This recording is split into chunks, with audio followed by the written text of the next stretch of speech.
ரோமருக்கு எழுதின நிருபம் 12ஆம் அதிகாரம் 7ஆம் வசனத்தையும் 8ஆம் வசனத்தையும் வாசிக்கிறேன்.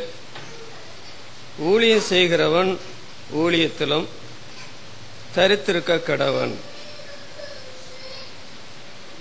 நான் 1966ஆம் வருடம் மதுரையிலே அங்குள்ள சபையின் விசுவாசியாக இருக்கும்போது தேவனுடைய ஊழியத்துக்கு அழைக்கப்பட்டேன். ஒரு வருட காலம் மதுரையில் ஊழியம் செய்தேன். 1967ஆம் வருஷத்திலிருந்து ஆண்டவருடைய நடத்துதல்படி வால்பாறை மலை பிராந்தியத்தில் ஆண்டவருடைய ஊழியத்தை செய்து வருகிறேன். ஒரு ஊழியருடைய குடும்பம் ஊழியத்திற்கு அர்ப்பணிக்கக்கூடிய ஒரு கூட்டத்தில் இதுதான் நான் முதல் முறையாக கலந்து கொண்டிருக்கிறேன். இதற்கு முந்தி நான் இப்படி ஒரு கூட்டத்தை பார்த்ததே கிடையாது. அதனால அது எப்படி இருக்கும் என்று பார்க்கறதுல உங்கள் எல்லாரையும் விட எனக்கு ரொம்ப ஆர்வம் இருந்தது. கர்த்தர் இந்த கூட்டங்களை ஒழுங்குபடுத்தி இருக்கிறார். பல இடங்களிலிருந்து தேவ ஊழியக்காரர்கள், மூப்பர்கள், விசுவாச குடும்பங்கள் வந்திருக்கிறீர்கள். இந்த கால சூழ்நிலைக்கு ஏற்றபடி நான் வாசித்த வசனத்திலிருந்து ஊழியரும் ஊழியமும் என்ற தலைப்பில் பேசுகிறேன். ஊழியரும் ஊழியமும். இந்த வசனத்தில் ஊழியம் செய்கிறவன் ஊழியத்தில் தரித்திருக்க கடவன். அப்படி என்றால் அந்த ஊழியத்தை எந்த காரணத்தை கொண்டு விட்டுவிட முடியாது. அந்த ஊழியக்காரர் அதில் தரித்திருக்க வேண்டும். ஊழியர் இல்லாத ஊழியம் இல்லை, ஊழியம் இல்லாத ஊழியரும் இல்லை. அதாவது ஊழியர் இல்லாத ஊழியமும் இல்லை, ஊழியம் இல்லாத ஊழியரும் இல்லை. மல்கியாவின் புஸ்தகம் 3ஆம் அதிகாரம் 18ஆம் வசனத்தில் ஊழியம் செய்கிறவர்களுக்கும் ஊழியம் செய்யாதவர்களுக்குள்ள வித்தியாசத்தை மறுபடியும் காண்பீர்கள் என்று சொல்லப்பட்டிருக்கிறது. விசுவாசிகள் தான், ஆனால் அவர்கள் மத்தியில் ஊழியம் செய்யாதவர்களுக்கும் ஊழியம் செய்கிறவர்களுக்கும் உள்ள வித்தியாசத்தை, இருக்கிற வித்தியாசத்தை மறுபடியும் காண்பீர்கள் என்று சொல்லப்பட்டிருக்கிறது.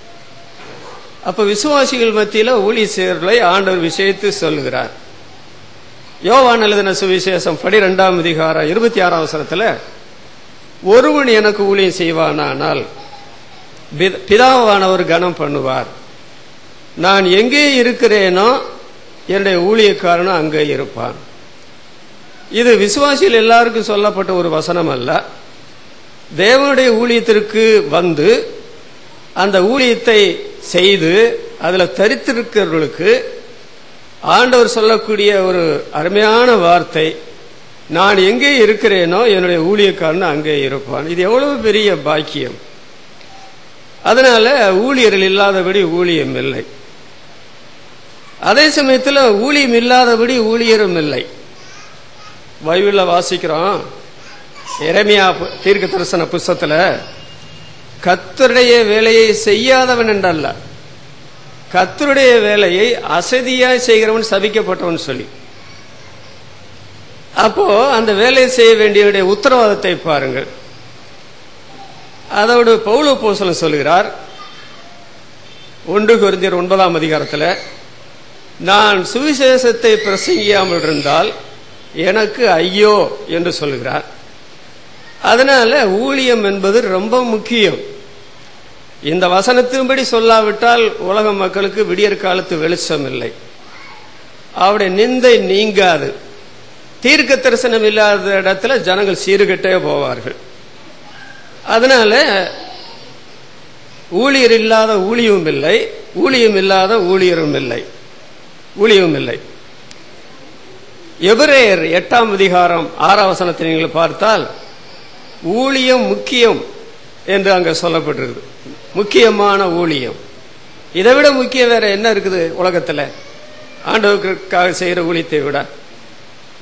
2 கொரிந்தியர் 3ஆம் அதிகாரம் 5ஆம் வசனத்திலிருந்து 11ஆம் வசனம் வரையில் நீங்கள் வாசித்தால் பழைய ஏற்பாட்டில் நடக்கிற ஊழியத்திற்கும் புதிய ஏற்பாட்டில் நடக்கிற ஊழியத்திற்கும் எவ்வளவு பெரிய வித்தியாசம் உண்டு என்று ஆவியானவர் பவுலப்போஸ்தலனை கொண்டு விளக்குகிறார்.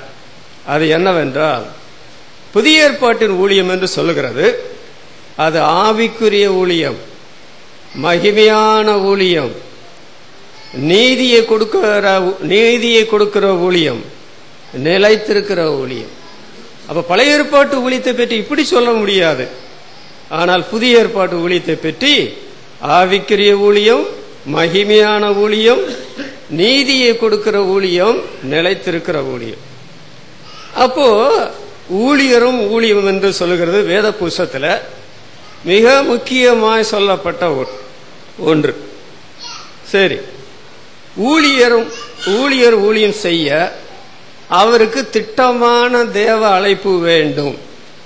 அது இல்லாதபடி யாரும் ஊழியத்துக்கு வரக்கூடாது, வந்து ஊழியமும் செய்யக்கூடாது. ஊழியர் ஊழியம் செய்ய அவருக்கு திட்டமான தேவ அழைப்பு வேண்டும். ஆமோஸ் தீர்க்க தரிசன புஸ்தகம் 7ஆம் அதிகாரம் 15ஆம் வசனத்தை நீங்கள் பார்த்தால், அங்கே மெய்ப்பொருளுக்குள்ளே ஒரு மெய்ப்பனாக இருந்த, மந்தையை மேய்த்துக் கொண்டிருந்த, காட்டு அத்தி மர அந்த பழங்களை பொறுக்கிக் கொண்டிருந்த ஆமோஸ் என்ப ஒருவரை ஆண்டவர் தீர்க்க தரிசியாக அழைக்கிறார்.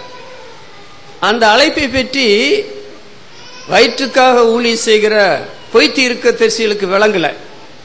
ஆனால் அந்த அழைப்பு பெற்ற ஆமோஸ் சொல்கிறார், கர்த்தர் என்னை அழைத்து நீ இப்போ இஸ்ரவேலுக்கு ஜனங்களுக்கு விரோதமாய் பிரசங்கம் பண்ணு.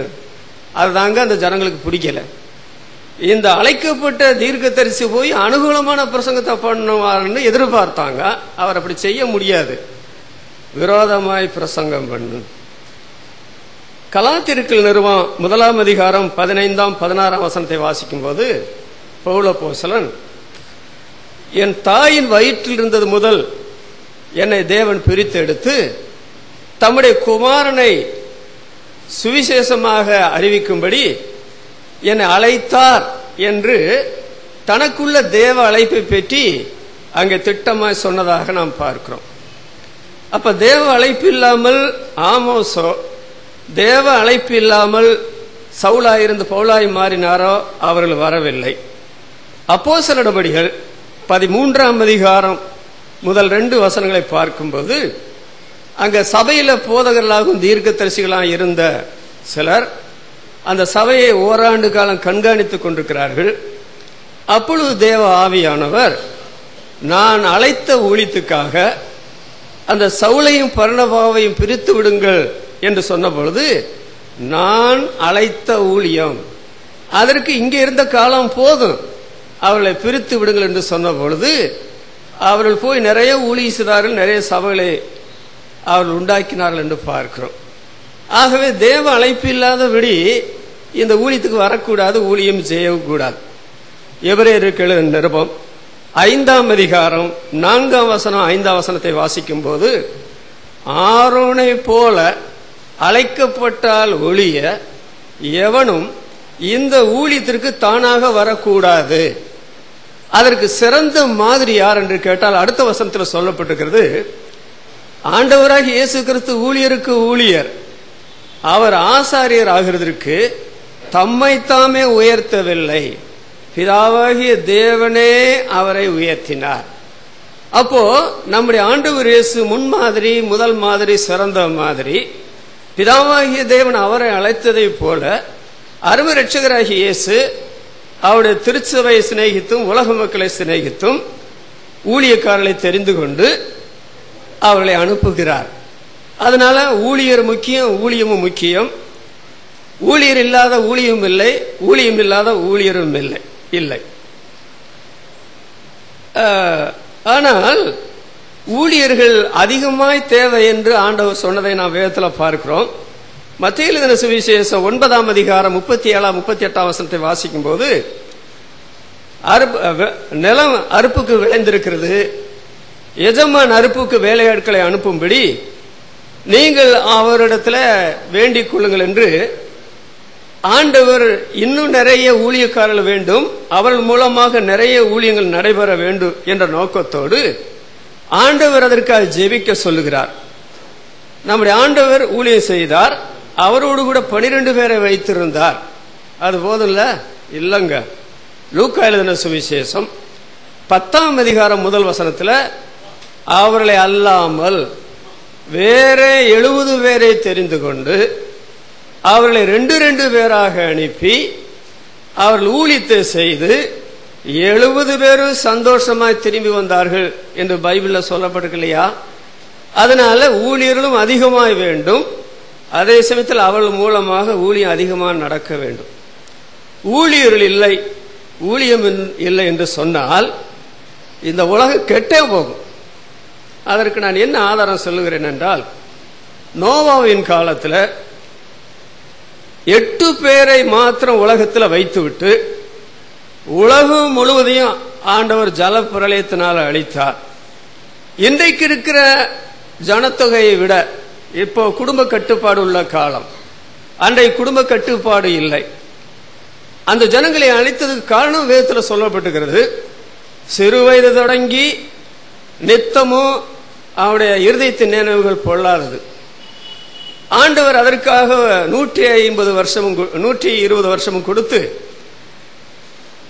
நோவாவை நீதியின் பிரசங்கியாரா வச்சு அந்த கொப்பேர் மரத்தினால ஒரு பேழையும் கட்டினா இவங்க பிரவேசிக்க வேண்டியதானே? அந்த கொப்பேர் மரத்தினால பேழையை கட்டும்போது அவளுக்கு என்ன வயிற்று பொழப்புக்கு வேண்டிய பணம் எல்லாம் கிடைச்சது. ஆனால் ஆண்டவர் அழிச்சு போட்டார். அது ஒரு வருத்தமான விஷயம்தான். தேவனை வேற என்ன பண்ண முடியும்? ஆனால் 8 பேரை வைத்துக் கொண்டு ஆண்டவர் அவங்க ஆராதனை செலுத்தும் போது அதை சுகந்த வாசனை ஏற்றுக்கொண்ட பிற்பாடு ஆண்டவர் சொல்லுகிறார், அப்புறமும் சொல்லுகிறார், மனுஷனுடைய இருதயத்தின் நினைவு தோற்ற நித்தமும் பொல்லாதது, இனிமே நான் ஜலத்தினால உலகத்தை அழிக்க மாட்டேன். பேதுரு தன்னுடைய நிருபத்தில் சொல்லுகிறார், இனி உள்ள உலகம் அக்கினியினால வெந்து உருகி எரிந்து போகும். தேவனுடைய திட்டம் அது. இங்க நான் சொல்ல விரும்புகிற விஷயம் என்ன தெரியுமா? 8 பேர் விசுவாசிகளாத்தானே இருந்தாங்க. அப்போ இன்றைக்கு உலகம் இவ்வளவு கேடுபாடா போனதுக்கு யாரு காரணம் சொல்லுங்க? அந்த 8 பேரு செய்ய வேண்டிய காரியத்தை செய்திருந்தா உலகம் பரலோகத்தை போல இருந்திருக்கு. ஒரு அவிசுவாசி உலகத்தில் இருக்க மாட்டான். இன்றைக்கு நடக்கிற கொள்ளை ஐயோ சொல்லவா வேணும்? பேப்பரை பாருங்க, தூங்க முடியாது. என்ன சட்டத்திட்டங்களை போட்டு என்ன பிரயோஜனம்? அதனால ஊழியர் இல்லை, ஊழியம் இல்லை என்று சொன்னால் இந்த உலகத்தை காப்பாற்ற யாராலும் முடியாது. அரசியல் தலைவராலும் முடியாது, மத போதகமாராலும் முடியாது. அதனால அருமை ரட்சகர் மாபெரும் திட்டத்தோடு பரலோகத்தின் தேவன் ஊழியக்காரரையும் அவருடைய ஊழியத்தையும் ஸ்தாபிச்சிருக்கிறார்.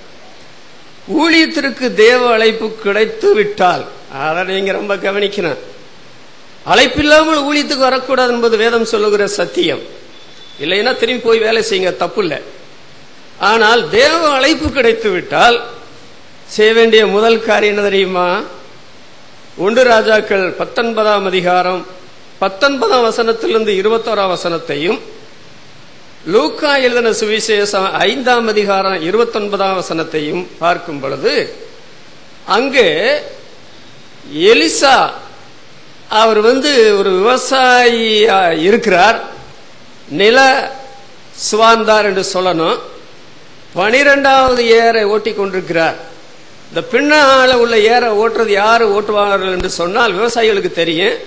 அந்த நிலத்தினுடைய சொந்தக்காரர் தான் இந்த பின்னால் இருக்கிற ஏரை ஓட்டுவார். அப்ப அந்த 12வது ஏரை ஓட்டி கொண்டிருந்த சமயத்தில் அவர் உழுதுட்டு இருக்கிறார். ஆண்டவர் எலியாவை அனுப்பி, நீ அங்க போய் அவனை அபிஷேகம் பண்ணு என்னுடைய ஊழியக்காரனாக உன்னுடைய ஸ்தானத்தில் அப்படி சொன்ன உடனே இவர் அங்கேயே போய் அவர் மேல சால்வையை போட்ட உடனே ஓட்டமா நான் போய் என்னுடைய தாய் தகப்பனாரிடத்தில் அனுமதி வாங்கி கொண்டு வர்றேன் அப்படின்னு ஓடி அவர் இதுவரையில உழுது கொண்டிருந்த அந்த மரமுட்டுக்களால் ஒரு பெரிய விருந்தெல்லாம் செய்து கொடுத்துட்டு அப்புறம் எலியாவுக்கு பின்னால அவருக்கு பணிவிட செய்தார். அவருடைய கைகளுக்கு தண்ணீர் வார்த்தார் என்று பைபிள் சரித்திரம் வருகிறது. அப்ப அழைப்பு கிடைத்த உடனே இதுவரைக்கும் நான் அந்த தொழிலை செய்து என்னுடைய குடும்பத்தை, அப்பா அம்மாவை, மாமா மச்சானா பாட்டி தாத்தாவெல்லாம் காப்பாத்துறேன், நான் இதோட ஊழியம் செய்யறேன் அப்படின்னு அவர் ஒன்றும் சொல்லல. ஐயோ இவ்வளவு பெரிய ஊழியத்தை என்னால எப்படி செய்ய முடியும்? எலியாவுடைய ஸ்தானத்துல நான் நிற்க முடியுமா அதனால இது நான் செய்ய மாட்டேன் என்று அவர் சொல்லவில்லை. ஒரு உழுது கொண்டிருக்கும் பொழுதே அவருடைய இதயத்தின் பாரம் என்ன தெரியுமா? என்னை போல விவசாயிகள், என்னை போல மனிதர்கள் எத்தனை பேர் இந்த தெய்வத்தை அறியாமல், தெய்வம் கொடுக்கக்கூடிய பாவ மன்னிப்பு அறியாமல் பரலோக பாக்கியத்தை பெறாமல் இருக்கிறார்கள். நான் இப்பொழுது இந்த தொழிலை, இந்த விவசாயத்தை பொறுப்படுத்தி செய்து கொண்டிருக்கிறேன். ஆனால் தெய்வம் என்னை அழைப்பார் என்றால் இதெல்லாம் உதறி தள்ளிட்டு நான் ஊழியத்துக்கு போயிடுவேன் சொல்லி அவர் ஏற்கனவே ஜெபித்து ஆயத்தமா இருந்ததுனாலதான் போய் அந்த வஸ்திரத்தை போட்ட உடனே, சால்வையை போட்ட உடனே அவருக்கு பின்னால ஓடி வர்றார். லூக்கா எழுதின சுவிசேஷம் 5ஆம் அதிகாரம் 29ஆம் வசனத்துல மத்தேயு, அவர் மத்தேயு சுவிசேஷத்தை எழுதினவர், அவருக்கு லேவி என்ற ஒரு பெயர் உண்டு. அவர் உட்கார்ந்து இந்த கணக்கு வழக்கு எழுதுறார். ரொம்ப கெட்டிக்காரர், ரொம்ப திறமசாலி. அதனால அந்த ஆயத்துறையில அவருக்கு நல்ல சம்பளம், அநியாயமா சம்பாதிச்சோன்னு சொல்லக்கூடாது, நல்லா அவர் நீதியத்தான் சம்பாதிச்சார். அந்த தொழிலினால அவருடைய காரியம், குடும்ப காரியங்களாம் நல்லா நல்லா நடக்குது. அப்படி இருக்கிற சமயத்தில் ஆண்டவர் எங்க போய் ஊழியத்துக்கு அழைச்சவுடன் அவர் வந்தார் என்றால், அதற்கு முந்தைய ஆண்டவரே இது பிழைப்புக்கு தள்ளுவழி, இதை நான் சிக்கிக்கொள்ள மாட்டேன். ஆண்டவருடைய ஊழியத்துக்கு இன்னும் எவ்வளவு பேர் தேவை, அற்பு மிகுதி வேலையாட்கள் வேண்டும் என்று ஜெபிக்க சொன்னீர் அல்லவா, அதனால உங்களுடைய சித்தமா இருந்தாலும் வர்றேன்னு சொல்லி ஆயத்தமா இருந்தாரா? பெரிய சம்பளத்தை வாங்கி கொண்டிருந்தவர் அப்படியே விட்டுட்டு ஆண்டவருக்கு பின்னால வந்தாரு. அப்போஸ்தலனாகிய பவுலை நீங்க பாத்தீங்களா? அதுல இந்த மத்தேயுவை பற்றி வாசிக்கும் போது, அந்த மத்தேயு 5ஆம் அதிகாரம் 29ஆம் வசனத்துல ஆண்டவர் அழைத்த உடனே அவருக்கு ஒரு பெரிய விருந்து செய்து கொடுத்துட்டு, எல்லாருக்கும் கொடுத்துட்டு தான் அவர் ஊழியத்துக்கு வந்தார் என்று எழுதியிருக்கிறது. இந்த மத்தேயு அந்த விஷயத்தை தன்னுடைய சுவிசேஷத்துல சொல்லல, ஆனா லூக்கா சொல்லுகிறார். அவர் ஊழியத்துக்கு வந்த பொழுது பெரிய விருந்துனா சரியான செலவு பண்ணார். அதே போல எலிசாவும் ஊழியத்துக்கு வந்த போது அந்த மரமுட்டுகளை உடைத்து அந்த மாடை பலி, அதை நல்லா சமைச்சு ஊர் எல்லாருக்கும் பெரிய விருந்து கொடுத்தாருன்னா பெரிய செலவு பண்ணார். அப்போஸ்தலனாகிய பவுல் ஆண்டவருடைய ஊழியத்திற்கு அவர் மனப்பூர்வமா வந்தார் என்று சொல்லக்கூடிய நிலைமையில பைபிள்ல சரித்திரம் இல்லை என்றாலும், அவர் பாவம் செய்த காலத்தில் கூட ஒரு தேவன் இருந்தால் நான் அவருக்கு ஊழியம் செய்வேன் என்ற ஒரு எண்ணம் இருந்தது. ஆனால் அதாவது என்னை நம்பினவர்களை கொலை செய்கிறவர்கள் தேவனுக்கு தொண்டு செய்யும் நினைக்கும் காலம் வரும் என்று ஆண்டவர் சொன்னபடி அது தேவ தொண்டு என்று கூட நினைச்சிருப்பாரோ. ஆனால் கடைசியில் ஆண்டவர் தம்முடைய ஊழியத்துக்கு அழைத்தார். அதற்கு முந்தைய அவருடைய வாழ்க்கையை நீங்க பாத்தீங்கன்னா, கீர்த்தி பெற்ற தர்சு பட்டணத்தான், கமாலியல் பாத்திருந்து படித்த பெரிய படிப்பாளி, யூத மார்க்கத்தில் அவரை போல பாலிபிராயத்தில் வேதத்தை படித்து தேறினவர்கள் யாரும் இல்லை. 10 கோடி ரூபாய்க்கு சொந்தக்காரங்க, கோடீஸ்வர பிரபு.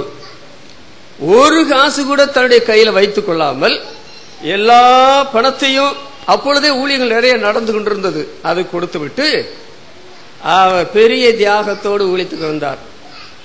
நம்முடைய சகோதரர் தியாகராஜன், அவருக்கு நல்ல பேர் தியாகராஜன். அதனால இந்த தியாகத்தோடு தான் இந்த ஊழியத்துக்கு வந்திருக்கிறார் என்று நான் அறிவேன். பல வருஷங்களுக்கு முந்தி அவர் இருக்கிற இடத்திலேயே போய் அவரோடு சேர்ந்து நான் ஊழியம் செய்திருக்கிறேன்.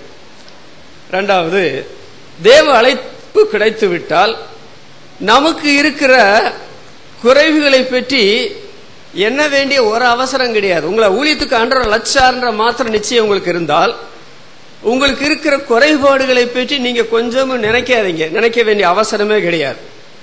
எலியாவை பற்றி என்னமோ நான் பெரிய பிரఖ్యాதி பெற்ற ஒரு மாபெரும் ஊழியக்காரன் நினைக்கிறோம், பைபிள் அப்படித்தான் சொல்லுது. ஆனால் யாக்கோபு நிறுவத்தை நாம் வாசிக்கும் போது, எலியா என்பவன் நம்மை போல பாடுள்ள மனுஷன் என்றே சொல்லப்பட்டிருக்கிறது. ஒருவேளை ஆகாரத்துக்காக எங்க போறது, யாரு வீட்டுல தங்குறது, ஊழியக்காரர் தான். திடீரென்று ஒரு நாள்ல மேடையில் ஏறி ஆகாப ராஜாவுக்கு முன்னால, ஏசபேலுக்கு முன்னாலே அன்றை கிறிஸ்தவத்தை புறஜாதி தேசமா மாத்தின அந்த மக்கள் மத்தியில, முரட்டு குணம் உள்ளவர்கள் மத்தியில ஊழியத்துக்கு வந்தாருன்னா சாதாரண விஷயமா? எங்கள் தேவன் யார்? இஸ்ரவேலின் தேவன் ஜெயபலமானவர், ராஜாவின் ஜெய கம்பீரம் இடத்துல உண்டு. அவருக்காக அவர் ஊழியத்துக்கு ஆண்டவர் என்னை அழைத்தார். அதற்காக எத்தனை வருடமானாலும் அவருடைய சமூகத்தில் காத்து கிடக்கிறேன், அவர் வேதத்தை படிக்கிறேன், பரிசுத்த வாழ்க்கையில் என்னை காத்துக்கொள்கிறேன் என்று பல வருடங்கள் செலவிட்ட விற்பாடு ஒரு நாளில ராஜாவுக்கு முன்னால வந்து நிக்கிறாரு. அப்போ அவர் தன்னுடைய தகுதியை பார்த்து இந்த ஊழியத்துக்கு வரவில்லை, ஆண்டவர் அவரை தகுதிப்படுத்தினார். எலிசாவை பற்றி வாசிக்கும் போது அவர் விவசாயம் தானே செய்கிறவர். அதென்ன உலக ரீதியில் ஒரு பெரிய காரியம் என்று நாம் சொல்ல முடியுமா? ஆனால் அதோடு அவர் வருகிறார். ஆமோஸை பற்றி வாசிக்கும் போது நான் தீர்க்கதரிசியும் அல்ல, தீர்க்கதரிசியுடைய புத்திரனும் அல்ல, நான் என்னமோ ஒரு பெரிய உத்தியோகம் செஞ்சுட்டு இந்த ஊழியத்துக்கு வரல. நான் மந்தை மேய்ப்பவர்களுக்குள்ள இருந்தேன், மந்தையை மேய்த்தேன். சாப்பாட்டுக்காக வீட்டுக்கு போக முடியாது, அங்கிறது யாரும் கொண்டு வருவாரும் இல்ல. இந்த அத்திப்பழத்தை பொறுக்கி சாப்பிடுறேன்னு சொல்ற சாதாரண ஒருத்தன் தான். ஆனால் ஆண்டவர் அந்த ஊழியத்திற்கு அழைத்த பொழுது அவர்களை தகுதிப்படுத்தி அவர்களை ஊழியத்தில் பயன்படுத்தினார் என்ற வரலாறு வருகிறது. புதிய ஏற்பாடுல வரும்போது ஆண்டவர் இயேசு தமக்கு சீசர்களை தெரிந்து கொண்டதில் யோவான் யாக்கோப்பு கலாத்திற்கு நிருபத்தில் நீங்கள் வாசித்தால் சபையினுடைய தூண்களாக எண்ணப்பட்டால் என்று எழுதியிருக்கிறது. ஆனா அந்த தூண்களை பற்றி அப்போஸ்தலர் 4:13 என்ன வாசிக்கிறோம்? கல்லாதவர்களும், எந்த பள்ளிக்கூடத்தில் போய் படிச்சாங்க? கல்லாதவர்களும் பேதமை உள்ளவர்களும் என்று சொல்லியிருக்கு. அறிவாளிகள் கிடையாதுங்க. அப்ப இந்த கல்லாத நிலைமையும் இந்த பேதமைய நிலைமையை வைத்துக்கொண்டு இந்த ஊழியத்தில் எப்படி சோபிக்க முடியும்? அப்ப இவர்களுக்கு அந்த தகுதி ஒன்று கிடையாது. 1 தீமோத்தேயு 5:23 உன் வயிற்றிற்காகவும், நம்ம போலதாங்க தீமோத்தேயுக்கு வயிறு இருந்தது. ஆனா அது ஒரு வித்தியாசமான வயிறு. அது வயிறுனே சொல்லக்கூடாது, மோசமான வயிறு, கடாமடான்னு போட்டு உருட்டுற வயிறு. அப்புறம் என்ன சொல்றார்? அடிக்கடி நேரிடுகிற பலவீனம். ஐயோ, ஒரு வயிற்றுல வயிறு மந்துன்னு இருந்துச்சுன்னு சொன்னா எப்படி? வயிறு மந்துன்னு இருக்குது, கஷ்டமா இருக்கும். அடிக்கடி பலவீனம் ஏற்பட்டா என்னங்க, அப்ப பார்த்த போது நல்லா உற்சாகமா இருந்தீங்க, இப்ப ஏன் ஒரு மாதிரி இருக்கிறீங்க அப்படின்னு சொன்னா, அடிக்கடி பலவீனம் ஏற்பட்டா எல்லாம் அப்படித்தாங்க இருக்கும். அப்புறம் மாபெரும் அப்போஸ்தலனாகிய பவுல் கடந்த கால வாழ்க்கை என்பது உலக ரீதியில் ஒரு பெரிய பிரఖ్యాதி பெற்ற வாழ்க்கை போல தெரிந்தாலும், என்றைக்கு ஆண்டவர் அந்த சமஸ்குவுக்கு வர்ற வழியில ஒரு 6 கிலோமீட்டருக்கு முன்னால வானத்திலிருந்து பேரொளியாய் பிரகாசித்து கீழே விழுந்து எழுந்தாரோ 3 நாள் பார்வை இல்லாமலே போயிட்டார். முந்தி இருந்த ஒரு பலமும் அவருடைய சரித்திரம் இல்லாம போயிட்டு. 2 கொரிந்தியர் 12:7 அவர் என்ன சொல்லுகிறார்? என் மாம்சத்துல ஒரு முள் கொடுக்கப்பட்டது, அது என்னை குட்டு சாத்தானுடைய தூதனாயிருந்தது, தாங்க முடியல. மனுஷருக்கு நேரிடுகிற சோதனை இல்லாமல் வேற சோதனை உங்களுக்கு நேரிடவில்லை, தேவன் உண்மையிலவராயிருக்கிறார், தாங்க திராணி தருவார். ஐயோ, இது தாங்க முடியவில்லை என்று நாம் கதறி ஜெபித்தால் தப்பித்துக் கொள்ளும்படியான போக்கை உண்டாக்குவார் என்று அந்த வசனம் சொல்லுகிறது. அந்த வசனத்தினுடைய அஸ்திவாரத்தில் பவுல் ஜெபிச்சு பார்த்தார். 3 முறை ஜெபம் பண்ணும்போது ஆண்டவர் என்ன சொன்னார்? அப்பா, அந்த முள் உங்ககிட்ட இருக்கட்டும், இல்லைண்டா நீ என்ன செய்வ, ரொம்ப பெருமை பாராட்டுவேன், அது இருக்கட்டும் என்று சாகிற வரைக்கும் பவுல் அப்போஸ்தலன் அந்த முள்ளோட ஆண்டவர் வச்சிருந்தார். அதுக்கு அங்க காரணமும் சொல்லப்பட்டிருக்கிறது. நான் என்னை உயர்த்தாதபடிக்கு அது என்னை குட்டு சாத்தானுடைய தூதனாயிருந்தது. ஆண்டவர் எல்லா இடத்திலும் இருப்பார், அவர் இருக்கிற இடத்துல எதையும் வைக்க முடியாது. நான் கர்த்தர், நான் மாறாதவர், என்னுடைய துதிய ஒரு மனுஷனுக்கு ஒரு விக்கிரகத்தை கொடுக்க மாட்டேன் என்று சொன்ன ஆண்டவர் பவுல் எவ்வளவு பெரிய பாவத்தை தன்னுடைய வாழ்க்கையில வைத்திருந்திருக்கிறார் பாத்தீங்களா? மாபெரும் அப்போஸ்தலன். நான் என்னை உயர்த்தாதபடிக்கு இவ்வளவு பலவீனங்கள் இருக்கிறது, இவங்க ஊழியத்துக்கு தகுதியா? இவங்க ஊழியத்துல பயன்படுத்த முடியுமா? அரசியல் இவங்களை தெரிந்தெடுத்து ஏதாவது பயன்படுத்துவாங்களா? 2 கொரிந்தியர் 2:16 பவுல் அப்போஸ்தலன் சொல்லும் பொழுது, எவன் இந்த ஊழியத்திற்கு தகுதியானவன்? உலகத்தில் பிறந்து வாழ்கிற எந்த மனிதனும் தேவ ஊழியன் ஆகிறதற்கோ தேவ ஊழியம் செய்கிறதற்கோ ஒரு தகுதியும் கிடையாது. அதாங்க இந்த பைபிள் வசனத்துல உண்மை. அது மோசையா இருந்தாலும் சரி, எகிப்தியருடைய சகல சாஸ்திரத்திலும் கற்று தேறினவனா இருந்தாலும் சரி, எவன் இந்த ஊழியத்துக்கு தகுதியானவன்? நமக்கு இந்த ஊழியத்துக்கு வர்றதுக்கும் ஊழியம் செய்கிறதற்கும் உங்களுக்கு எனக்கும் ஒரு விதமான தகுதி தேவையே இல்லை. அப்படித்தாங்க பைபிள் சொல்லுகிறது. நான் என்னுடைய குடும்பத்தில் 8 பேர்ல ஒருவன். எங்க அப்பா அம்மா ஊர் அறிந்த மனிதர்கள், எங்க அண்ணன் 3 அக்கா 3 தங்கச்சி, நான் நடுவில். கல்லூரி படி முடிந்த உடனே விவசாயத்தை போய் பொறுப்பெடுக்கிறதுக்குள்ள எல்லா பயிற்சியும் பெற்றுக்கொண்டு என்னுடைய குடும்பத்தை மாத்திரமல்ல 4 குடும்பத்தை கூட காப்பாற்ற முடியும் அந்த அளவுக்கு படித்து விவசாயத்துக்கு போட தீர்மானிச்சு தான் மதுரையில் இருந்தேன்.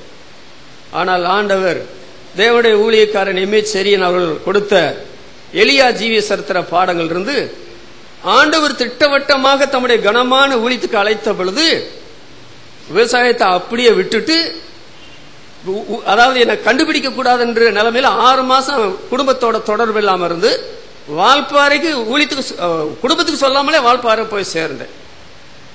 ஆரம்ப நாட்கள் என்னுடைய சரீரத்தை என்னுடைய காரியங்களை பார்த்தவங்க என்ன நம்பவே மாட்டாங்க. இவன் போய் என்ன ஊழியம் செய்வான், சரீரத்தில் ரொம்ப சுயவீனம் உள்ளவன், உலக அறிவும் கிடையாது, எனக்கு வேத அறிவும் கிடையாதுங்க. ஆண்டு என்ன ஊழியத்துக்கு அழைத்த பொழுது, ஆனால் போன 48 ஆண்டுகளுக்கு மேலாக நான் சொல்லுவேன், ஆண்டவர் என்னுடைய வியாதிகள் ஒன்றன் பின் ஒன்றாக என்னை விட்டு மாற்றினார். ரட்சிக்கப்பட்ட அன்றைக்கு என்னுடைய சகலவிதமான பாவங்களையும் மன்னித்தார். மன்னிப்பின் சந்தோஷத்தால் என்னை நிரப்பினார். உலக அறிவும் வேத அறிவும் இல்லாத என்னை பல வருடங்கள் புடமிட்டு இப்பொழுது ஆண்டவர் அதிசயமாக என் வாழ்க்கையில் நடத்தி வருகிறார். ஆனால் ஊழியத்துக்குள்ள அழைப்பு எனக்கு கிடைத்ததை பற்றி நிச்சயமோ, வால்பாறைக்கு ஆண்டவர் என்னை போக சொன்னார் என்ற நிலைமையில உள்ள காரியமோ ஒரு சின்ன சந்தேகம் இன்றைக்கு வரைக்கும் எனக்கு வந்ததில்லை. எத்தனையோ ஊழியத்துல படாத பாடுபட்டிருக்கிறேன். நான் 1966 ஊழியத்துக்கு வந்த போது மதுரை தாங்க சொல்ல எனக்கு ரொம்ப தெரியாது. சில ஊழியர்கள், சில சபைகள். இன்றைக்கு மதுரையிலும் நிறைய ஊழியர்கள், நிறைய சபைகள், சென்னையிலோ நிறைய சபைகள், நிறைய ஊழியர் இருக்கிறாங்க. அது ஒரு சந்தோஷமான காரியம்தான். அருமையானவர்களே, இவர்களை நடப்பிக்க எவன் தகுதியானவன்? ஆனால் ஆண்டவர் யாரை தம்முடைய கனமான ஊழியத்துக்கு அழைக்கிறாரோ ஊழி செய்யும்படி அவருடைய எந்த விதமான தகுதியை பார்த்து அழைக்கிறார் என்று பைபிள் சொல்லவில்லை. இரண்டாவது, நான் ஊழியம் செய்யும் பொழுது ஒரு காரியத்தை மறந்துடக்கூடாது. யாரா இருந்தாலும் சரி, ஊழியரோ மூப்பரோ அல்லது உதவிக்காரரோ சபையாரோ, நான் நட்டேன், அப்பொல்லோ நீர் பாய்ச்சினான், தேவனோ விலை செய்தார். நடுகிறவனாலும் ஒன்றுமில்லை, நீர் பாய்ச்சுகிறவனாலும் ஒன்றுமில்லை, விலை செய்கிற தேவனாலே ஆகும். அது படிக்க வேண்டிய பெரிய படிப்பு. நான் சபையை உண்டாக்கிட்டேங்க, நான் ஆத்துமாக்களை ரட்சிப்புகளை கொண்டு வந்துட்டேங்க. யார் சொன்னது? ஆண்டவர் தான் சபையை கட்டுறார். ஆண்டவர் தான் ஊழியத்தை உங்கள் மூலமா செய்கிறார். ரட்சிக்கப்படவில்லை கர்த்தர் அனுதினம் சபையில சேர்க்கிறார். உங்களை என்னை சேர்க்க சொன்னா மாமா மச்சான் தாத்தா பாட்டிக்கெல்லாம் இடம் கொடுத்துட்டு அடுத்தவங்களுக்கு அப்புறம் தான் இடம் கொடுப்போம். அதனால நானே ரட்சிக்கப்படுறவங்களை சேர்க்கிறேன்னு ஆண்டவர் சேர்க்கிறார். அப்ப நிச்சயம் வந்து விட்டால் நீங்களும் நானும் செய்ய வேண்டிய காரியம் என்ன செய்யணும் தெரியுமா? ஆண்டவருடைய அழைப்பில் உறுதியா இருக்க வேண்டும். உடனே தானே ஊழியத்துல இறங்கிடணும். இதற்கு காலதாமதம் பண்ணவே கூடாது. ஆண்டவருடைய அழைப்பு கிடைத்த உடனே.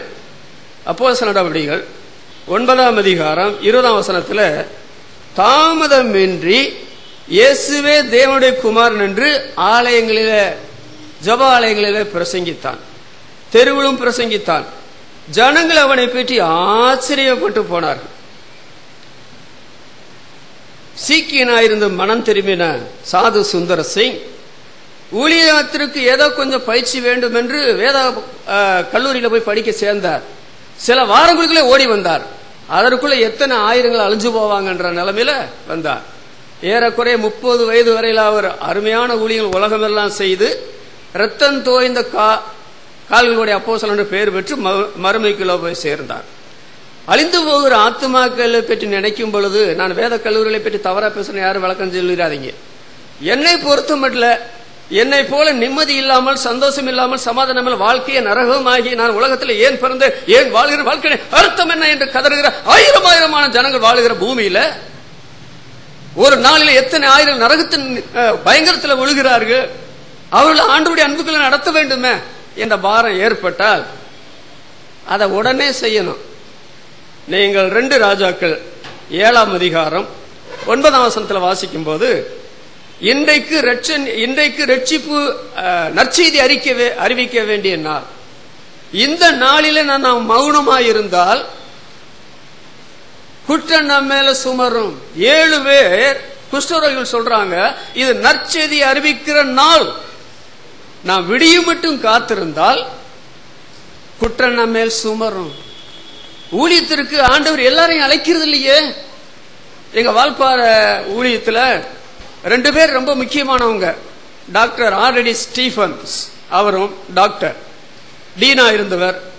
விசி ஐசக் சூப்பரண்டென்டென்ட் இன்ஜினியர் ஆயிருந்தவர். 2 பேருக்கும் ஊழியத்தை பற்றினா ரொம்ப பாரம் இருந்தது. கடைசி வரைக்கும் எனக்கு நல்லா தெரியும். என்கிட்ட ரொம்ப நேரம் பேசுவாங்க ஊழியத்தை பற்றி. ஆனால் அவர்களுக்கு அழைப்பு இல்லையே. ஆனால் அழைப்பு உள்ள என்னை ரொம்ப உற்சாகப்படுத்தினார் இந்த 2 தேவனுடைய மனுஷர்கள்.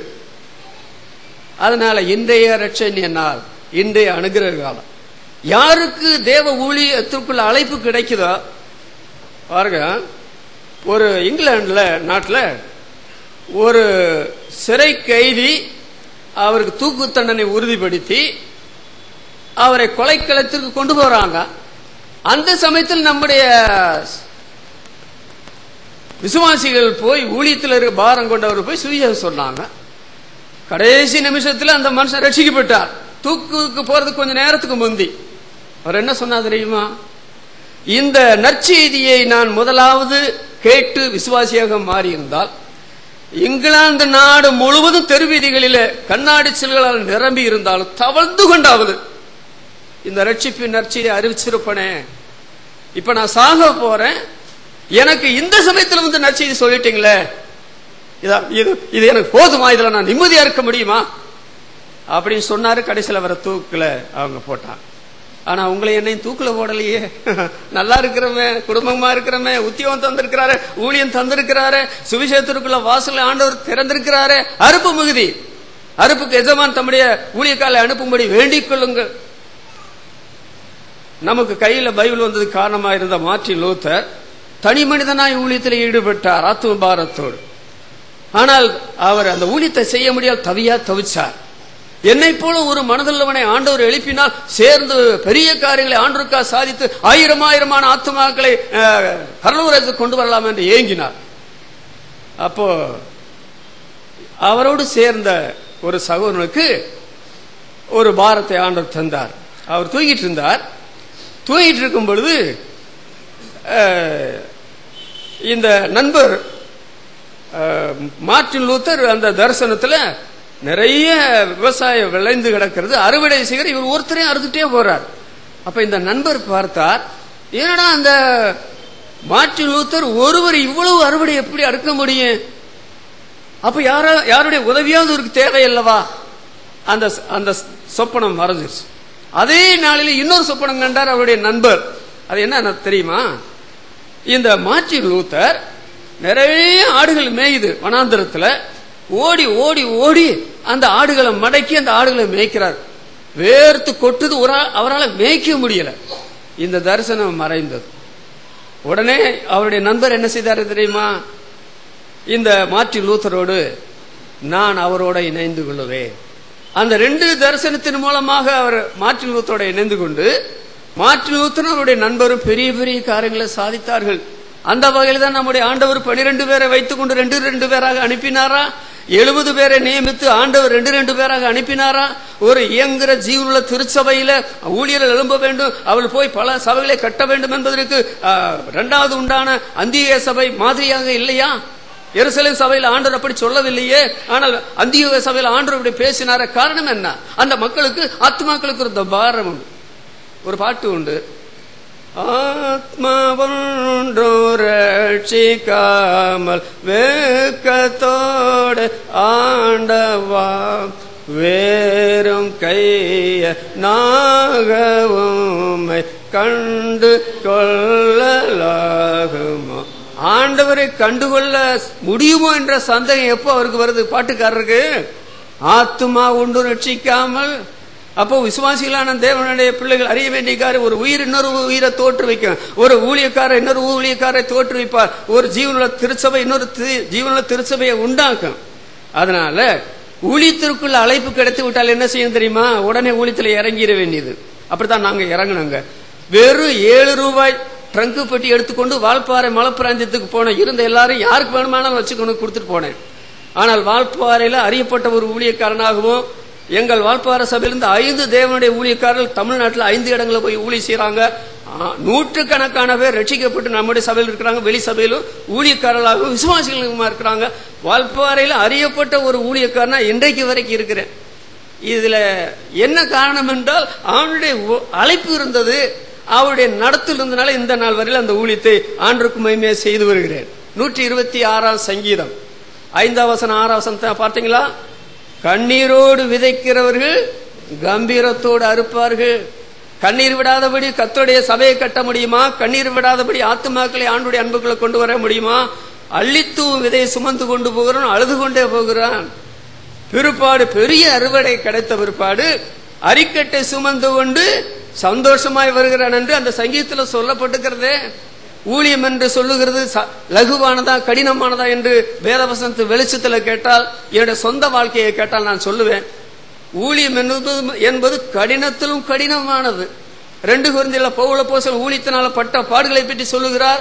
அது அன்றைக்கு திடீரென்று வந்த பாடல்ல. ஆண்டவர் அவரை என்றைக்கு அந்த தமஸ்கு போற வழியில சந்தித்தாரோ அனனியா இடத்துல சொல்றார், அவன் எவ்வளவாய் பாடுபட வேண்டும் என்பதை நான் அவனுக்கு காண்பிப்பேன் என்று சொல்லி, அது எவ்வளவு பாடா இருந்தாலும் சரி அந்த ஊழியத்துக்கு போவேன்னு சொல்லி போனார். இந்த ஊழியத்துக்கு போகும் பொழுது, ஊழியத்துக்கு அழைப்பு பெற்றாலும் ஆத்மாக்களை குறித்த பாரம் நமக்கு இருந்தால் நாம் செய்ய வேண்டிய காரியம் என்ன தெரியுமா? முதலாவது செய்ய வேண்டிய காரியத்தை இதை செய்யுங்க. அந்த ஊழியத்துக்கு வந்தவங்க அது என்ன தெரியுமா? யோசுவா 33 அதிகாரத்துல 11 வசனத்துல வாசிக்கிறோம். மோசேயின் பணிவிடைக்காரனாகிய யோசுவா, அவன் முதலாவது வேலை ஊழியம் செய்தது வேற வெளியில போய் ஊழியம் செய்யல. அந்த ஏற்கனவே ஊழியம் செய்கிற ஊழியக்காரனுக்கு உதவியாக அவனை ஊழியத்தில் உற்சாகப்படுத்துகிற நிலைமையில அவனுக்கு பணிவிடை செய்தான். அப்படி பைபிள்ல சொல்லப்பட்டிருக்கிறது. அதோடு கூட நாம் என்ன வாசிக்கிறோம்? அந்த எலிசா ஊழியத்துக்கு அழைப்பு பெற்ற உடனே ஊழியத்தில் போய் சேர்ந்துடல. அந்த ஏற்கனவே ஊழியம் செய்து கொண்டிருக்கிற அந்த எலியாவுடைய கைகளுக்கு தண்ணீர் வார்த்தான் என்று பைபிள்ல சொல்லப்படுகிற சாதாரண பணிவிடை. அதை ரொம்ப சின்சியரா உண்மையா அவங்க செய்தார்கள் பார்க்கிறோம். அதோடு நீங்கள் அந்த அப்போஸ்தலர் நடவடிக்கைகள் 13 அதிகாரத்தில் வாசிக்கும் போது, 1 வருட காலம் அந்த பர்னபாவும் சவுலும் அந்த சபையினுடைய நடவடிக்கைகளில் ஈடுபட்டு அந்த சபையினுடைய வளர்ச்சிக்காக, அதாவது மூப்பர்கள், நன்றாய் விசாரணை செய்கிற மூப்பர்கள் திருவசனத்திலும் உபதேசத்திலும் பிரயாசப்படுறாங்களே, அது போன்ற பிரயாசப்பட்டு விட்டு அப்புறம் என்ன செய்யறாங்க? ஊழியத்துக்கு போறாங்க. அவங்களே அவங்க வீட்டுல சொல்லாம போயிட்டாங்களா? அப்படி அங்க இருக்குது. பரிசுத்த ஆவியானவர் சொல்லுகிறார், நான் அழைத்த ஊழியத்துக்காக பிரித்து விடுங்கள் என்று சொன்ன பொழுது மூப்பர்கள் அந்த சபையில பொறுப்புள்ளவங்க அவங்க தலைமையில கை வச்சு அவங்க அனுப்புறாங்க. ஆனா அதோட அந்த வசனம் முடியவில்லை. பரிசுத்த ஆவியினாலேயே அவங்க அனுப்பப்பட்டு போனார்கள். ஆண்டவர் அங்க அனுப்புவது ஆவியானவர் தான் அழைத்தவர்.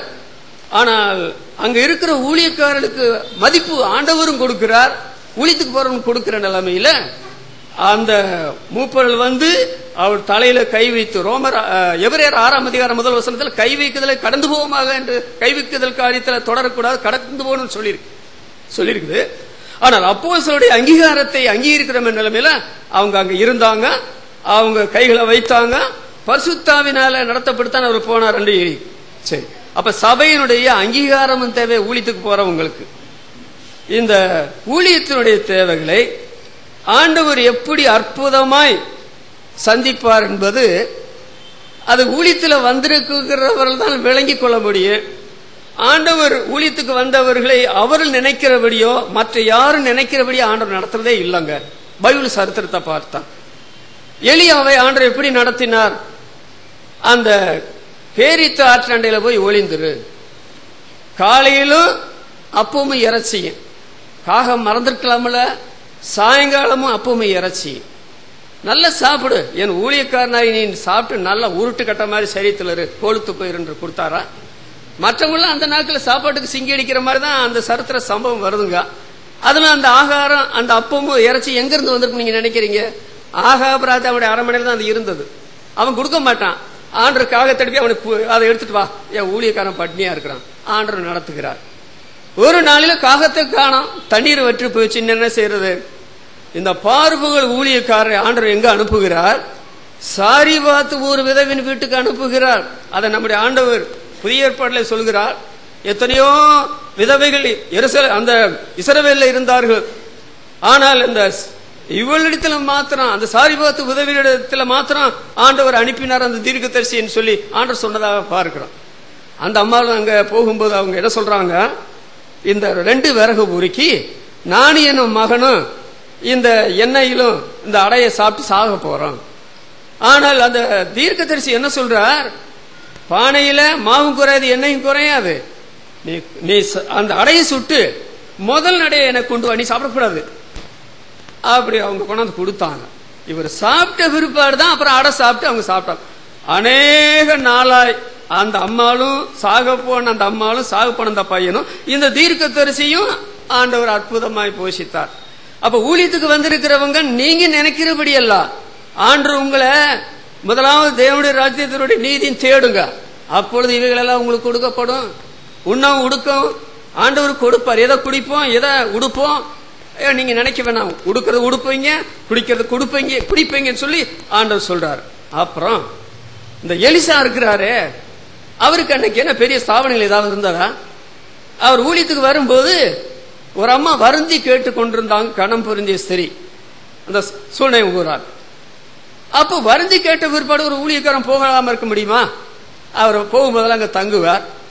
அப்புறம் அந்த அம்மா சொன்னாங்க, புருஷனோட கூப்பிட்டு, அவர் நம்மிடத்துல வந்து போகிற அவர் பரிசுத்தவான் என்று காண்கிறேன், அதனால என்ன செய்வோம்? அவர் ஒன்னும் சொல்லல, நம்மளும் மனுஷர் தானே, ஒரு மனுஷனுடைய தேவை நமக்கு தெரியாதா?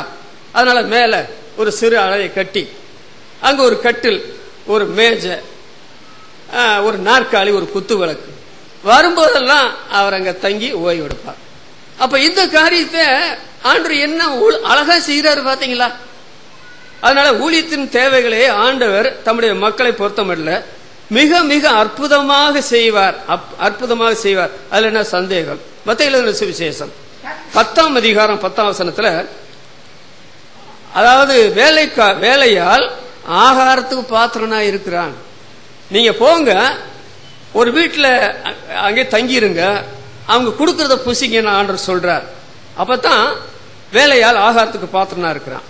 லூக்கா எழுதின சுவிசேஷம் 10ஆம் அதிகாரம் 7ஆம் வசனத்துல, வீட்டுக்கு வீடு நீங்க போகாதீங்க, வேலையால் கூலிக்கு பாத்திரனா இருக்கிறான்னு சொல்லி சொல்றார்.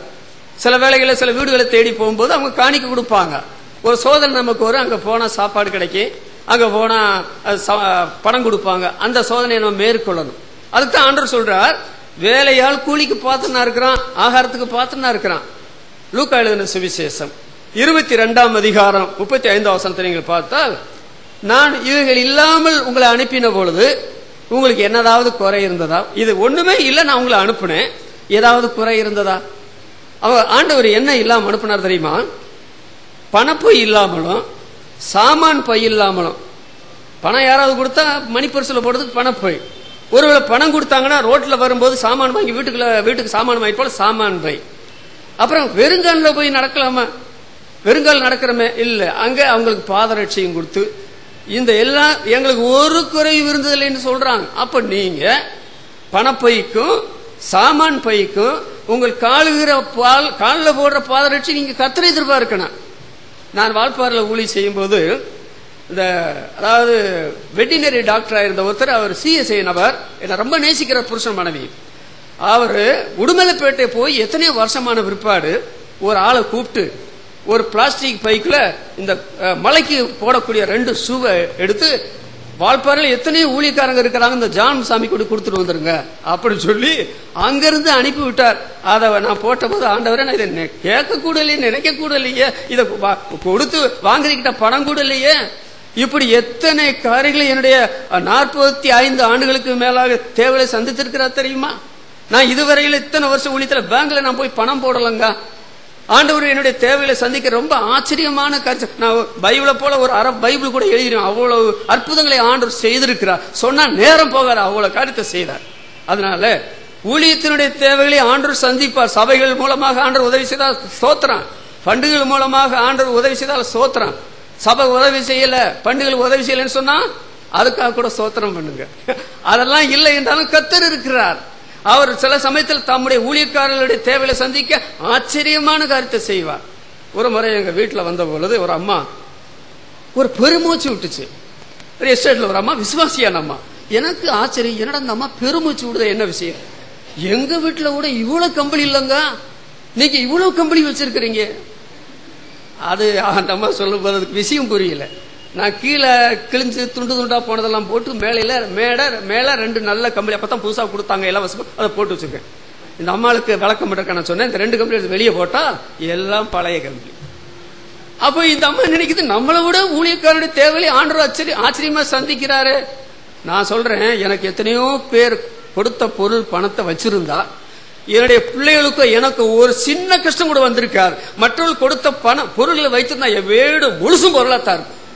ஆனால் ஆண்டவர் கொடுத்ததை என்னுடைய என்று வைத்துக் கொள்ளாம பணத்துல பாதி பொருளை பாதி மற்றவங்களுக்கு வாரி வழங்குறதுக்கு நானும் என்னுடைய மனைவியும் போட்டி போட்டுக்கொண்டு செய்திருக்கிறோம். ஒரு குறையும் ஆண்டவர் எனக்கு வைக்கல.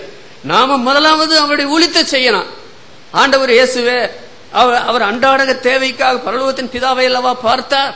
நரிகளுக்கு குழிகள் இருந்தது, ஆகாயத்து பறவைகள் கூடு இருந்தது, மனசுகுமானுக்கு தலை சாய்க்க இடமில்லை அல்லவா. 3 நாள் அவரோடு இருந்தவர்களும் சாப்பிட ஒன்றுமில்லாத இருந்தால் என்று எழுதியிருக்கிறேன். இராக் காலத்துல அதாவது ஒளிவுமலை என்னப்பட்ட மலையில தங்கி வந்தார். பகற்காலத்துல தேவனுடைய ஆலயத்துல வந்து பிரசங்கித்தார் என்று எழுதியிருக்கிறேன். மாடம் மாளிகையில கூட கோபுரத்துல இருந்தவங்க தேவகுமார் இயேசுவை அவரோடு இந்த 12 சீசலை கூப்பிட்டு ஒரு நல்ல இடத்துல வைத்தார்னு பைபிள்ல சொல்லப்படவில்லையே. ஒரு வாலிபன் ஊழியத்துக்கு வந்தவொடனே என்னோட கடிதம் எழுதுறான், அங்கிள் வெளிநாட்டுல ஏதாவது அட்ரஸ் இருந்தா எனக்கு கொடுங்க. நான் வெளிநாட்டுல அட்ரஸ் இல்லாத ஆளா நான் இருக்கிறேன், என்கிட்ட கேட்கலாமா? ஏதாவது அட்ரஸ் இருந்தா கொடுங்க. நானே வெளிநாட்டை நம்பாதவன், அப்புறம் எப்படி நாங்க உங்களுக்கு வெளிநாட்டுல அட்ரஸ் கொடுப்பேன்? இன்னைக்கு ஊழியத்துக்கு வர்றவங்களுடைய தரிசனம் எப்படி இருக்கு எனக்கு தெரியலங்க. நான்லாம் ஊழியத்துக்கு வந்த நாட்கள் அக்கினிக்கல நடந்தது மாதிரி நடந்திருக்கிறேன். சுகவாசி இருந்தா சோத்திரம், தப்புன்னு நான் சொல்லல, நல்லா இருக்கு. எனக்கு வீடு இல்லைன்னா உங்களுக்கு வீடு இருந்தா நான் சந்தோஷப்படுவேன். எனக்கு நிலம் இல்லைன்னா உங்களுக்கு நிலம் இருந்தா சந்தோஷப்படுவேன். ஆனா நிலத்தையும் வீடையும் வைத்துக் கொண்டு நாம் எப்படி இருக்கிறோம்? ஊழியக்காரர்களோ விசுவாசிகளோ மூப்பர்களோ? லவோதிக்கேயா சபை ஆண்டர் சாடுனார். பைபிள் பாத்தீங்களா? அவங்க என்ன சொல்றாங்க ஆண்டவரிடத்துல? நாங்கள் திரவிய சம்பனரும் ஐஸ்வர்யம் உள்ளவர்களும் ஒரு குறையும் இல்ல. நான் சொல்றேன், திருட தெரியாதான் போலீஸ்காரர் வீட்டுல திருடனா? ஐஸ்வர்யம் தேவனான்னு ஆண்டவரிடத்துல ஆண்டவர் கேட்டார் அவங்ககிட்ட. ஆனால் அப்படிப்பட்டவங்க உலக ரீதியில அது உண்மைதான், ஆண்டவர் அந்த உண்மையை தான் சொன்னார், தப்புன்னு சொல்ல. ஆனால் அது ஆவிக்குரிய வாழ்க்கைக்கு அவர்களை வழிநடத்தவில்லையே. ஆண்டவர் என்ன சொல்றார்? நீ குருடனும் தரித்திரனும் நிர்வாணியும் போட்டார். இன்றைக்கு விசுவாச குடும்பங்களை தேவனுடைய ஊழியக்காரருடைய அந்த மாதிரி போட வேண்டும் என்ற அவசரம் இருக்கிறதா? இன்றைக்கு எத்தனை தரித்திர விசுவாசிகள் இருக்கிறாங்க, தரித்திரர்களா இருக்கிற மனம் திரும்பாத எத்தனை பேர் இருக்கிறாங்க. அவர்களை கர்த்தருடைய அன்புக்குள்ள கொண்டு வருவதற்கு அவர்கள் இல்ல நாங்களும் ஒருவர்களாக மாறவில்லை என்றால் அவளை கர்த்தருக்கு ஆதாயப்படுத்துவது எப்படி? அதனால ஊழியத்துக்குள்ள அழைப்பு கிடைத்து விட்டால் தாமதம் பண்ண வேண்டாம். தேவைகளை எப்படி சந்திக்க வேண்டும் என்று யோசிக்க வேண்டாம். கர்த்தர் அற்புதமாய் சந்திப்பார். இன்னொன்று, ஊழியத்தை ஜனங்கள் மதிக்கும் விதம், ஊழியரை ஜனங்கள் மதிக்கும் விதம் மிக மிக அலாதியானது. மறந்துடாதீங்க, ஊழியத்தை ஜனங்கள் மதிக்கும் விதம், நம்முடைய கிறிஸ்தவ ஊழியத்தை ஜனங்கள் மதிக்கும் விதம், நம்முடைய தேவ ஊழியக்காரர்களை ஜனங்கள் மதிக்கும் அந்த நிலைமை மிக மிக அலாதியானது. அதை நான் நிச்சயமா சொல்லுவேன், என் அனுபவத்திலிருந்து கூட. சங்கீதம் 68:11 வாசித்தால், ஆண்டவர் வசனம் தந்தார், அதை பிரசித்தப்படுத்துடைய கூட்டம் மிகுதி. இந்த நம்ம கூட்டம் போல உலகம் முழுசுலும் இப்படிப்பட்ட கூட்டம் இப்படிப்பட்ட பிரச்சாரம் கிடையவே கிடையாதுங்க. கட்சி பிரச்சாரம் மற்ற பிரச்சாரம் சில காலங்களில் ஓஞ்சே போகுது. ஆனா நம்முடைய பிரச்சாரம் ஒரு காலத்தில் ஓயல. 1ஆம் நூற்றாண்டிலேயே பவுல் என்ன சொல்றாரு பாத்தீங்களா? கொலோசருக்கு நிறுவம் 1ஆம் அதிகாரம் 6ஆம் வசனத்துல, இந்த சுவிசேஷம் உலகமெல்லாம் பரம்பி பலன் தருவதை போல உங்களிடத்திலும் வந்து பலன் தருகிறன்னு சொல்லி 1ஆம் நூற்றாண்டிலேயே சொன்னார். இப்ப 21 நூற்றாண்டுகள் ஆயிற்று. நம்முடைய சுவிசேஷ ஊழியம் பரம்பாத இடம் உண்டா? ஜனங்கள் மதித்ததுனால தாங்க அந்த ஊழியம் அப்படி பரம்புச்சு, இல்லைன்னா பரம்பவே பரம்பாது.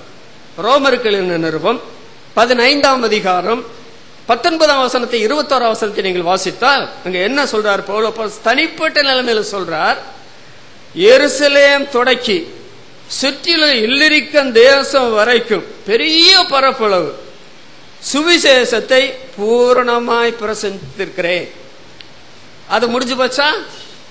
அடுத்து என்ன சொல்றார்? 15ஆம் அதிகாரம் 21ஆம் வசனத்துல 15:29 உங்களிடத்துல வரும்போது, ரோமாபுரியார உங்களிடத்துல வரும்போது சுவிசேஷத்தினுடைய சம்பூர்ணமான ஆசீர்வாதத்தோட வருவேன் அப்படின்னு சொல்றார்.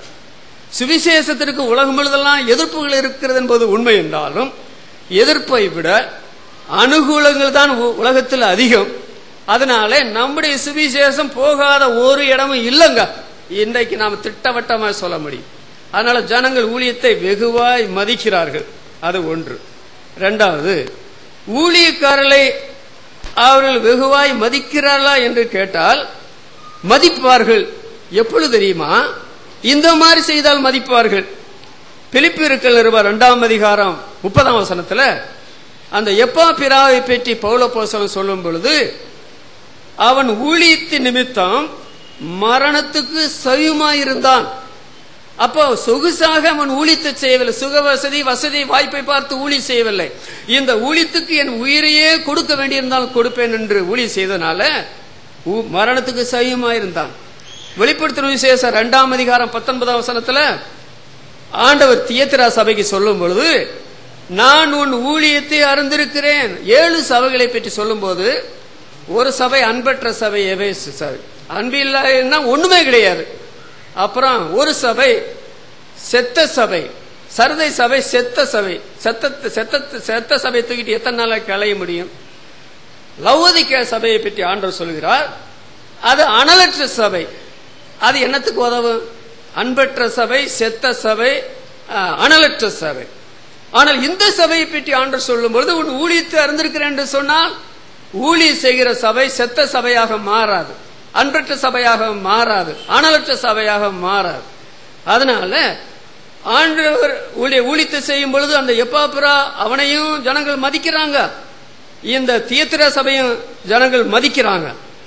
ரோமர்கள் நிருபம் 14ஆம் அதிகாரம் 18ஆம் வசனத்தை வாசிக்கும் போது, அது உலகமெல்லாம் நடக்கிற ஊழியத்தை பற்றி, ஊழியக்காரரை பற்றி சொல்லும் பொழுது அந்த ஊழியக்காரரை பற்றி வாசிக்கிறோம்.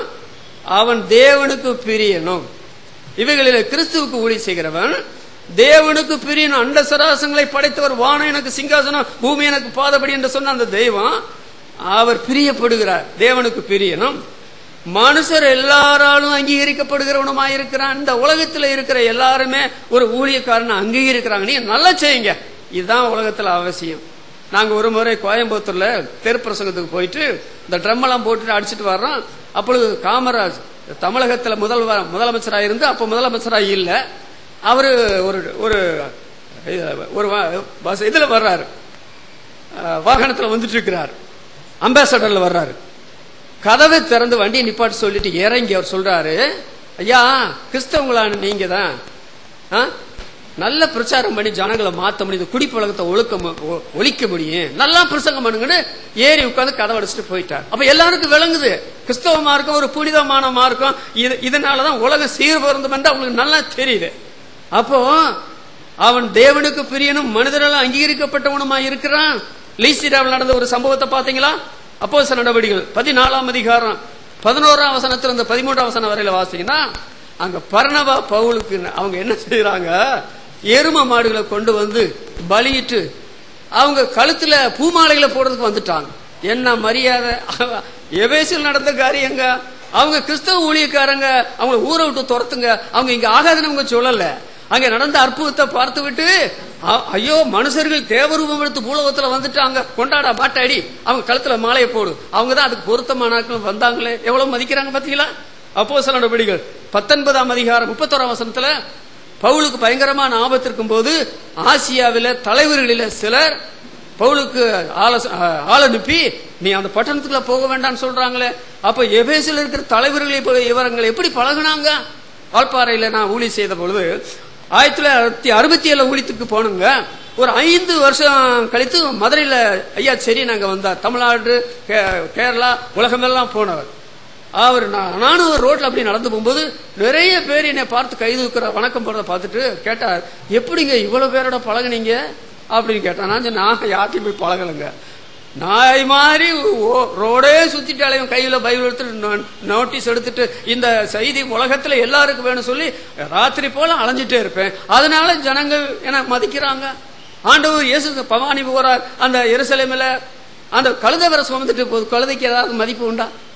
ஆனால் இயேசுநாதர் சுமக்கிற கழுதை அது தரையில் நடக்கல, அதுக்கு கிளை விரிச்சு போட்டிருக்கிறாங்க, வஸ்திரத்தை போட்டிருக்கிறாங்க, அது வர சுமந்துட்டு போகுது.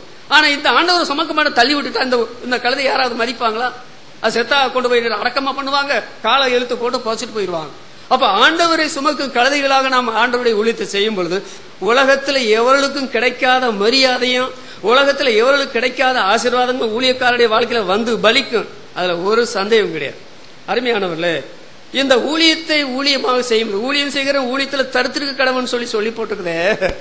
இந்த ஊழியத்தை செய்தால் பாதக சாதக விளைவு இருக்குது, அதை மறந்துடாதீங்க. ஒரு பக்கத்துல நெருக்கமும் கஷ்டமும் உபத்திரமும் துன்பமும் சொல்லி முடியாத கஷ்டங்களும் வந்தாலும் இன்னொரு பக்கத்தில் நீங்கள் பார்த்தால் 1 தீமோத்தேயு 4ஆம் அதிகாரம் 6ஆம் வசனத்துல கிறிஸ்துவுக்கு நல்ல ஊழியக்காரனாய் இருப்பாய், நல்லவன் என்று மற்றவங்களே சொல்லுவாங்க, நல்ல ஊழியக்காரனா இருக்க முடியும். 3ஆம் அதிகாரம் 13ஆம் வசனத்தில் சொல்லும் பொழுது இந்த கிறிஸ்துவுக்கு ஊழியம் செய்கிறவன் அதாவது தனக்கு நல்ல நிலைமையையும் கிறிஸ்து இயேசுவை பற்றி விசுவாசத்துல மிகுந்த தைரியத்தை அடைவார்கள். ஊழியக்காரர்கள் அவளுக்குள்ள விசுவாசத்துல மிகுந்த தைரியத்தை அடைவாருங்க. இல்லை என்றால் இந்த ஊழிய செய்தி என்ன பிரயோஜனம்? அதனால ஊழியர்கள் ஊழியம் என்று சொல்வது மகா முக்கியமான ஒன்று. என்னுடைய 48 ஆண்டு கால வாழ்க்கையில நான் ஊழியத்துக்கு வந்ததை பற்றி ஊழியம் செய்ததை பற்றி ஒரு சின்ன துக்கம் கூட என்னுடைய வாழ்க்கையில வந்தது கிடையாது. ஆண்டவரே, இந்த ஊழியத்துக்கு வரவில்லை என்றால் நான் ஊழியக்காரன் அறியப்பட்டிருப்பேனா? இந்த ஊழியத்துக்கு வரவில்லை என்றால் இந்த மகிமையான ஊழியத்தை செய்ய எனக்கு வாய்ப்பு இருந்திருக்குமா? இது எவ்வளவு பெரிய பாக்கியமான ஒரு காரியம். ஊழியம் செய்கிறவனுக்கு ஊழியம் செய்யாதவனுக்குள்ள வித்தியாசத்தை மறுபடியும் காண்பீர்கள். ஒருவன் எனக்கு ஊழியம் செய்வானா, பிதாவானவர் கனம் பண்ணுவார், நான் எங்க இருக்கிறேன், என்னுடைய ஊழியக்காரன் அங்க இருப்பான். அந்த தரிசனத்தோட ஏற்கனவே ஊழியத்துக்கு வந்தவங்களா இருந்தாலும் சரி, இப்போ ஊழியத்துக்கு பிரதிஷ்டை செய்யப்பட்ட குடும்பமா இருந்தாலும் சரி, இனி ஊழியத்துக்கு எத்தனை பேர் எழுப்பப்பட்டாலும் சரி, அவள் எல்லாரும் இந்த தரிசனத்தோட ஊழியம் செய்தார். உலகத்துல அதாவது அநியாயம் குறைந்து அட்டூழியம் குறைந்து அதாவது மார்க்க வெறித்தனம் தொலைந்து சினிமா பைத்தியங்கள் தொலைந்து எழுப்புதல் நடந்த காலத்துல சினிமா சாலையெல்லாம் பூட்டப்பட்டது. சில அதாவது வேற மதங்களை சேர்ந்தவங்க அதெல்லாம் துண்டு துண்டாக்கி போட்டு கிறிஸ்தவ மார்க்கத்துல பெரிய அனல் உண்டாயிற்று என்று சொல்லப்பட்டது. இது எதனால என்றால் அழைக்கப்பட்ட ஊழியர்கள் தரிசனத்தோடு செய்த ஊழியத்தினால. கர்த்தர் இந்த வாக்கியங்களை ஆசீர்வதிப்பார்.